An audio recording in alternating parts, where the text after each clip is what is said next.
In the last section, we added React as a dependency to our project by running the command npm install --save react. We then got a whole bunch of feedback about all the dependencies that were installed to our project as well. Let's see what that did to our project, how it modified our project.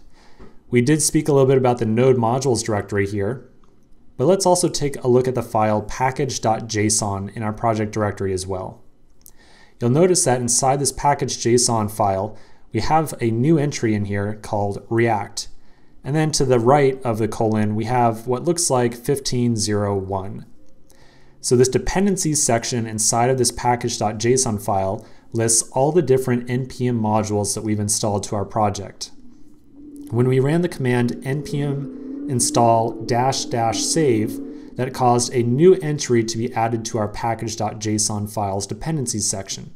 So specifically by using --save, we got this line in here for React.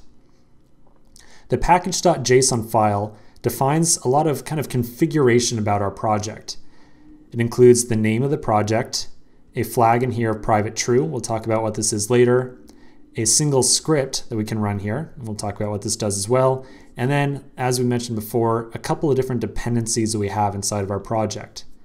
One dependency that we got by default was this line here that is called Meteor Node Stubs, and this is a default package that's provided by Meteor. Let's do a quick walkthrough about some of the other files that we left behind inside our project when we came through and deleted everything. One of the other files we have in here is .gitignore. This .gitignore file is used for whenever we're using the Git package manage, or excuse me, the Git version managing system. So if you're familiar with Git, this just excludes the node modules directory from any repository or any commits that we make. The other big file in here that we didn't delete, or big folder I should say, is the .meteor folder. We won't be delving into this folder too much. The purpose of this folder is to hold a lot of configuration about our project that is specific to Meteor. And so in general, everything in this side of this folder right here is automatically managed by Meteor itself. Again, we shouldn't really ever have to touch any of the files inside of this directory. Cool. So that's a little bit of a walkthrough about the different stuff that we added to our project. Let's now talk just a little bit about what the difference between Meteor and React is. And I know that you're probably totally itching to start writing some code here. Trust me, we're going to do it very shortly, but it's also very important to me that you have a little bit of understanding about the behind the scenes stuff of what we're doing and not just, kind of copy pasting code into your code editor. So again, what's the difference between Meteor and React? Well, it's pretty darn straightforward. Meteor and React are not mutually exclusive. We can use the two libraries inside of a project together. And when we use them together, they actually work very, very well.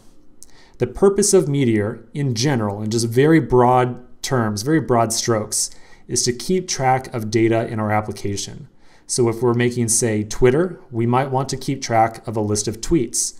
If we are making an email client, like say Gmail or Yahoo Mail, we might have data that is a list of emails and contacts and what have you. So the purpose of Meteor, as we're going to use it, is to keep track of data in our application.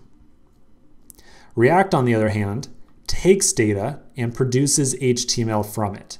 So the purpose of the React library is ultimately to put some HTML onto the screen.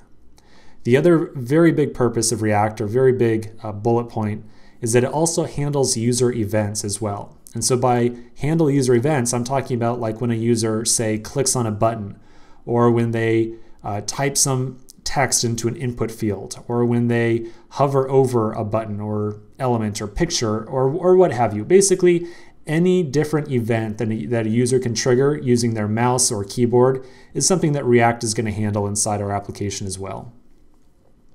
So again, inside of this first application that we're going to be building, we're going to be focusing very much on the React side of things. And in the next section, in the next application, we'll be focusing much more on the Meteor side of things. So again, let's continue in the next section where we're going to start putting together some code for our React application. I'll see you there.